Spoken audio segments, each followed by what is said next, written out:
Bonjour les amis, bonjour, bonsoir, ça dépend de l'heure à laquelle vous allez écouter cette vidéo.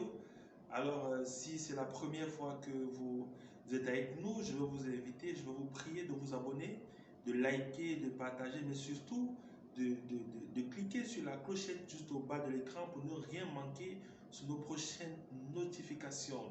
C'est Christ Édouard, votre guide. Bienvenue sur notre page Lumière du Monde Média. Nous allons continuer avec des thèmes et des sous-thèmes que nous avons l'habitude de partager sur cette plateforme.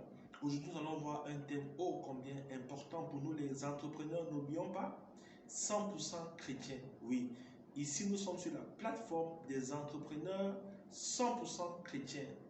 Des hommes et des femmes qui veulent entreprendre selon le cœur et les valeurs de Dieu et de son royaume. Très bientôt, nous allons avoir des masterclass. Très bientôt, nous allons avoir une formation Lumière du Monde Academy. Alors, je vais vous inviter à rester scotché. N'hésitez pas à vous enregistrer. Très bientôt, nous allons lancer la première édition de Lumière du Monde Academy. Entreprendre selon le cœur et les valeurs de Dieu et de son royaume. Aujourd'hui, nous allons voir un thème très important. Un thème qui nuit à beaucoup d'enfants de Dieu, beaucoup d'entrepreneurs chrétiens que nous sommes. Nous qui voulons influencer, nous qui voulons impacter le monde avec les valeurs et avec les principes du royaume de Dieu. Oui, la Bible dit, vous êtes le sel de la terre et vous êtes la lumière du monde. La Bible nous invite, nous envoie à aller briller dans les nations. C'est notre devoir. C'est notre devoir, c'est un mandat qui nous a été donné. Et nous devons le faire dans cette génération. C'est ton partage et c'est mon partage dans le nom de Jésus. Aujourd'hui, quel est le thème que nous allons voir, que nous allons aborder? N'oublions pas, ce sont juste des capsules, mais nous allons aller en profondeur pendant les formations que nous allons avoir. Ici, aujourd'hui, nous allons voir le fait de commencer. C'est très bien. Dans la vidéo précédente, nous avons vu que c'était super important de commencer. Lorsque nous avons une pensée, lorsque Dieu, par son esprit, nous inspire de faire quelque chose, nous sommes appelés à y croire et à nous lancer. Ok? Parce que Dieu est le premier entrepreneur.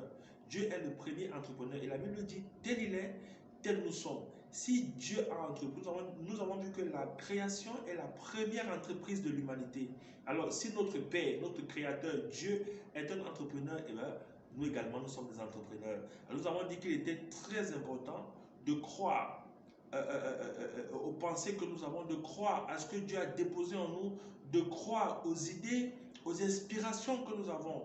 Que c'était ça le secret de ceux qui réussissent. Le fait que lorsqu'ils ont une inspiration, lorsqu'ils ont une pensée, ils se lancent, ils y croient et ils osent commencer, ils osent se lancer. Et on a dit que c'était super important car tu ne connais pas ce qu'il y a au bout. Tu ne connais pas ce que le Seigneur a préparé pour toi. Si tu ne commences pas quelque chose, tu ne sais pas ce qu'il y a au bout. Tu ne pourras jamais savoir la grande bénédiction qui est cachée à cette idée, à cette pensée que tu as eue.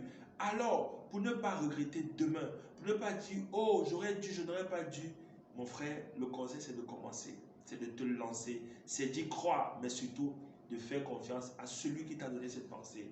Et aujourd'hui, ce que nous allons voir, c'est le fait de commencer, c'est une très bonne chose. Mais le fait de finir ou encore d'achever ce qu'on a commencé, c'est encore mieux. Le fait de commencer, c'est une très bonne chose. Mais le fait d'achever, de terminer l'œuvre qu'on a commencée, l'entreprise qu'on a commencée, c'est mieux. C'est ça la réussite.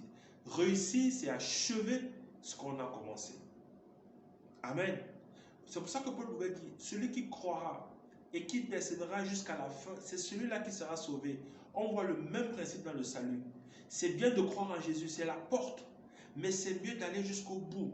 Il pouvait dire, j'ai combattu le bon combat, j'ai achevé la course.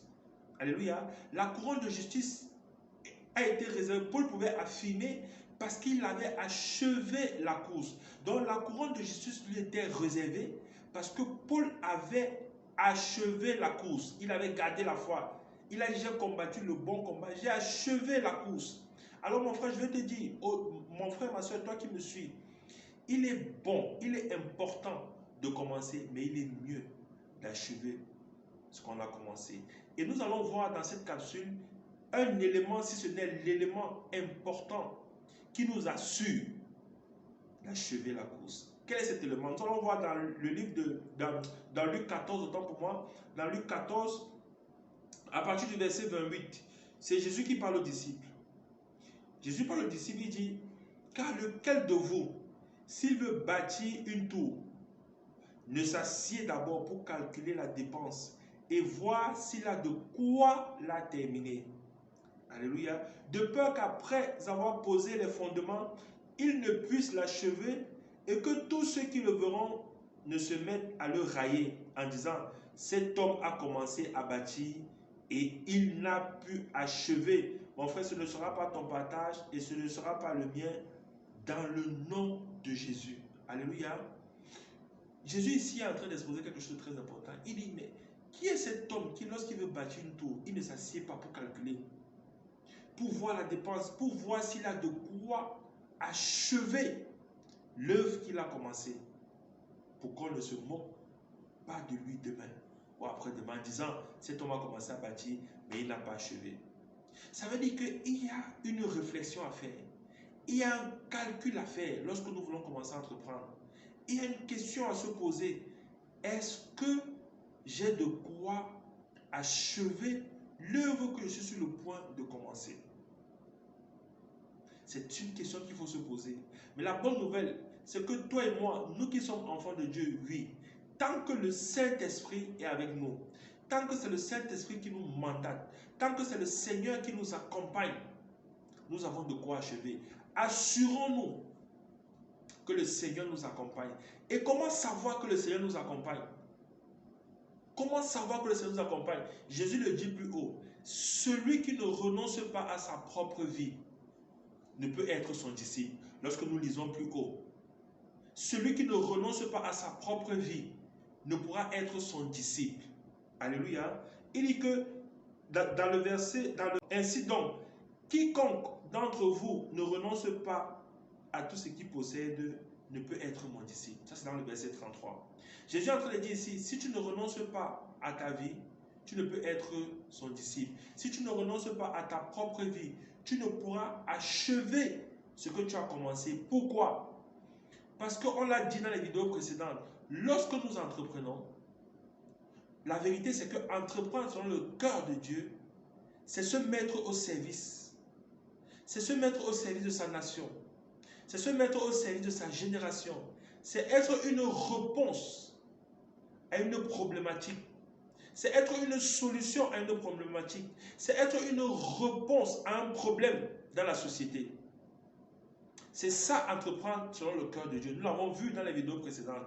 Alors, si nous n'arrivons pas à renoncer à nous-mêmes, à nos propres intérêts, si nous vivons encore beaucoup, si nous ne mourrons pas à nous-mêmes, à nos propres intérêts, il nous sera difficile d'aller au bout. Pourquoi? Parce que lorsque nous mourrons, lorsque nous nous mettons au service des autres, la vérité, c'est qu'en le faisant, nous engageons Dieu dans ce que nous faisons.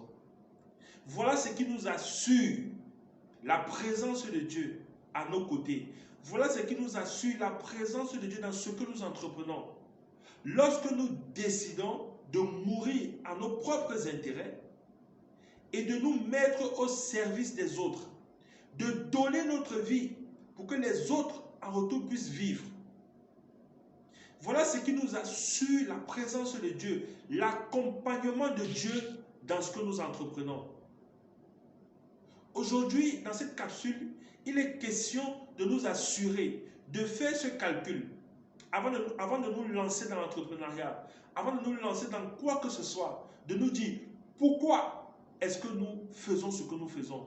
C'est la question que nous devons nous poser. Est-ce que nous faisons ça pour être une solution aux besoins ou alors nous faisons ça pour nos propres intérêts? Si nous arrivons à répondre à cette question, alors nous serons, si Dieu est avec nous et il nous accompagne dans ce que nous faisons, c'est ça l'assurance de ce que nous allons achever, ce que nous allons commencer. Parce que la Bible dit qu'il est l'alpha et l'oméga. Mais si la réponse c'est nous, c'est nos propres intérêts, il y a de fortes chances que ce que nous allons commencer, nous n'allons pas aller jusqu'au bout. Parce que sur le chemin de la réussite, il y a des coups que nous sommes appelés à prendre.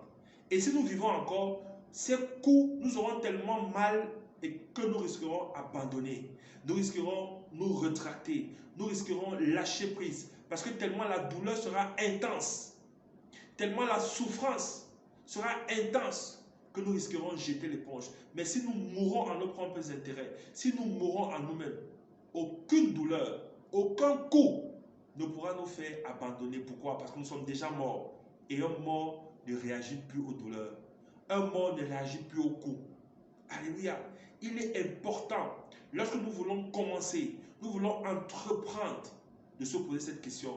Pourquoi est-ce que nous faisons ce que nous faisons? Est-ce pour répondre à un besoin dans la société, dans ma génération, ou alors je fais ce que je fais, j'entreprends ce que j'entreprends pour mes propres intérêts? Lorsque tu seras capable de répondre à cette question, lorsque je serai capable de répondre à cette question, alors on saura si on pourra aller au bout de ce que nous allons entreprendre. Que Dieu te bénisse, toi qui as écouté cette vidéo.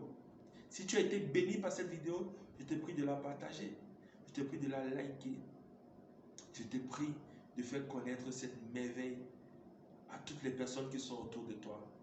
Nous disons à très bientôt pour nos prochaines vidéos. Que Dieu te bénisse.